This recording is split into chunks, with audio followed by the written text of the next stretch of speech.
자, 무기징역 여성 2명을 출소 3개월 만에 여성 2명을 살해한 강윤성 기억하실 겁니다. 어제 무기징역 나왔습니다.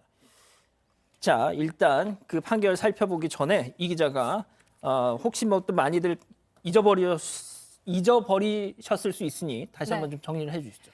이게 출소 3개월 만에 전자발찌를 끊고 여성 2명을 살해해서 우리 사회에 과연 안전망이 제대로 작동하고 있는지 이런 경각심을 줬던 사건입니다.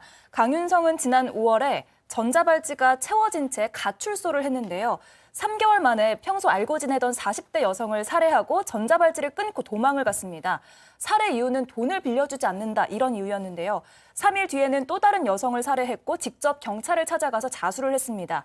강윤성이 전자발찌를 끊고 돌아다니는 39시간 동안 보호관찰소와 경찰은 소재를 제대로 파악하지 못했었습니다. 자, 이렇게 설명드리기보다 이 장면을 보시면 그자였구나 기억이 나실 겁니다. 잠깐 보고 가시죠.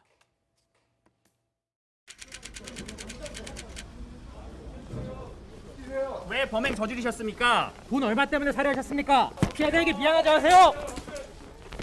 피해자에게 미안하지 않으세요? 위험해. 보도나 똑바로 해. 왜 계획적으로 살해했습니까? 보도 똑바로 하라고, 보도나. 보도를 똑바로 하면 안에 들어가라고. 진실하게 얘기할 테니까 기자들 당신이 진실을 모르니까 그런 거 아니야. 피해 여성 왜 살해하셨습니까? 보도나 똑바로 해. 하실 말씀 없으십니까? 더 많이, 내가 더 많이 죽이지 못한 게 한이 된다. 사회가 같아서 그런 거야. 사회가 반성 전혀 하지 않는 겁니까? 당연히 반성 안 하지. 사회가 같은데. 사회가 같아. 맨 처음에 발차기를 당했던 게 사건 반장에 있다가 갔던 홍지훈 기자 기억하실 겁니다. 자, 지금 방금 막 들으셨죠? 더 많이 죽이지 못한 게 한이 된다. 와, 소장님 진짜 이건 참. 네, 그렇습니다. 저 얘기 들을 때 지금 저도 굉장히 혼란스럽거든요. 저 사람이 지금 자기 합리화주의라서 정말로 저렇게 생각을 하는 건지 아니면 자기는 전혀 사회의 잘못이라고 생각하지 않고 있음에도 불구하고 일종의 쇼를 하고 있는 건지 자기도 다 이유가 있어서 그랬다는 식으로 이렇게 제가 그때 굉장히 좀 충격을 받았던 기억이 있는데요. 어쨌든 무슨 얘기를 했었냐면 뭐 더 많이 죽이지 못해서 뭐 한이 된다는 얘기도 했고 취재진한테 욕설과 발길질을 하기도 했고 또 경찰서에서는 경찰관 목을 조르기도 했고 하여튼 뭐 아주 순순하게 잡히지 않은 사람입니다. 근데 저 사람이 사이코패스 진단평가에서 40점 만점에 30점 이상의 점수가 나왔대요. 그건 이제 25점부터는 고위험군으로 분류가 되는데 그러니까 성품적으로도 사이코패스라고 볼 수 있는 거죠. 그런데도 사회 탓도 하고 또 오늘 얘기 들으시면 또 갑자기 감성적으로 변하고 지금 어디까지가 연기인지 좀 우리가 알 필요가 있을 것 같다는 생각이 듭니다. 자, 연기 말씀하셨는데 재판이 시작됐습니다. 판사 앞에서 아주 그냥 제가 죄인입니다. 범행을 부인하기에는 뭐 증거들이 너무 확실하기 때문에 범행을 인정을 하고 재판 과정에서 마지막에 있는 게 최후 진술입니다. 검찰 측 구형이 있고 변호사가 최후 변론을 하면 피고인이 직접 최후 진술을 하는데 최후 진술을 하는 과정에서는 뭐 놀라운 얘기를 좀 했습니다. 지금까지 나를 진정 사랑해준 단 한 사람만 있었더라도 제가 이 자리에 있지 않았을 것이다 라고 하고 이런 얘기를 좀 해요. 살인사건이 나자마자 자기가 사랑했던 또 좋아했던 사람이 사망하고 그 이후에는 더는 살 의미가 없어서 생각해서 경찰서로 갔다라고 얘기를 하면서 이게 변명인지 반성인지 어쨌든 최후 진술 과정에서는 좀 바뀐 태도를 좀 보였습니다. 예. 하지만 검찰은 사형을 구형했습니다. 체크포인트 짚어보죠. 꿈에서 피해자가 나를 보며 웃었다. 팀장님, 본인이 이제 기도를 했대요. 기도를 하고 꿈을 꿨는데 자기가 살해한 그 피해 여성이 꿈에 나타났답니다. 그런데 그 피해자가 자기를 원망하는 게 아니라 미소를 보여줬다. 자, 혹시 팀장님 그 영화 밀양 보셨습니까? 전도연 씨 나오는? 예, 거기서 보면은 전도연 씨가 자기 아들이 유괴를 당한 다음에 살해당한 그 살해범 면회를 가잖아요.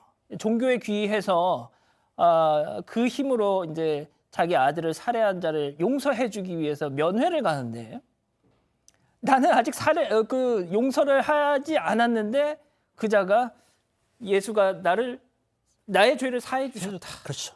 아주 편안한 모습으로. 그 뒤로 전도연 씨는 완전히 미쳐버리지 않습니까? 네, 그거는 이제 영화는 영화니까 이 살인범 같은 경우에는 실제적으로는 기독교인인지는 모르지만은 애통하고 간절한 기도를 드렸더니 하나님이 들어주셔서 피해자들이 미소를 지었다. 이거는 말도 안 되는 거짓말이거든요. 그러니까 상당히 강교하기도 하지만은 이 피고인이 내가 볼 때는 좀 과대망상이 있는 것 같아요. 강교하고 과대망상이기 때문에 이 사람 말은 일고의 가치가 없기 때문에 또 그리고 이 사람이 자수를 한 적이 있거든요. 이거는 감형을 노려서 어차피 잡히니까 감형을 노려서 한 것이지 어떤 반성이라든지 타인에 대한 뭐 그런 게 없기 때문에 좀 더 강하게 처벌했으면 싶었는데 좀 두고 봐야 되겠죠. 자, 어제 오전부터 밤 늦게까지 국민참여재판이 있었습니다. 그런데 무기징역이 선고됐어요. 네, 국민참여재판은 오전 11시쯤 시작이 돼서 거의 12시간 동안 지속이 됐는데요.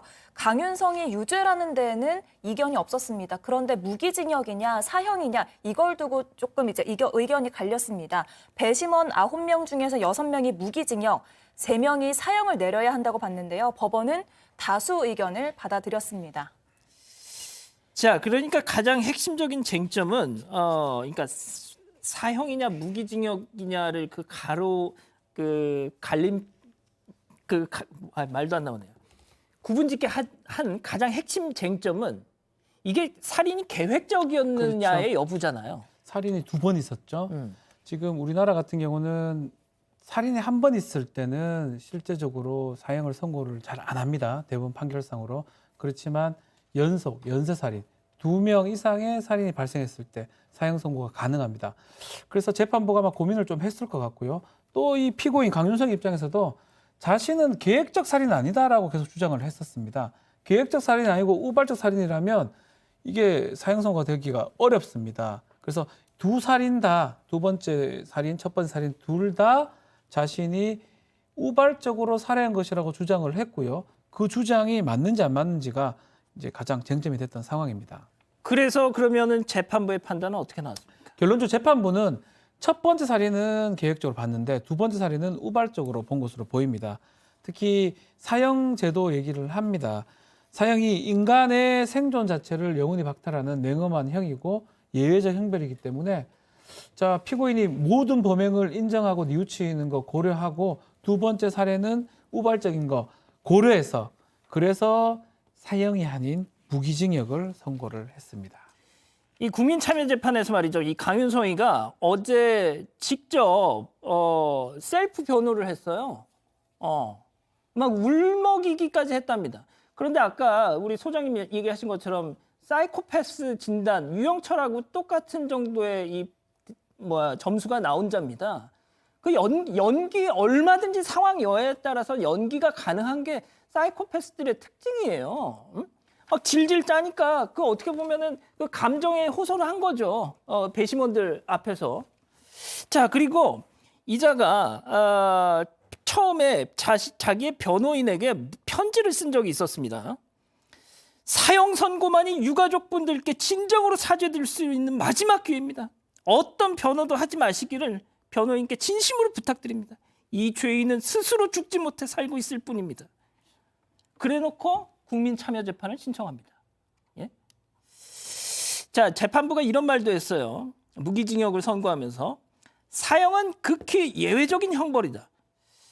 자, 그럼 제가 진짜 여쭙고 싶은 게 도대체 어느 정도 범죄가 돼야 예외적인 범죄가 될 수 있는 겁니까? 어느 정도가 돼야 사형 선고가 가능한 거죠? 아니, 제가 진짜 무슨 시비를 걸려고 하는 게 아니라 진짜 궁금해서 여쭤보는 거예요. 자, 이렇게 정리하고요.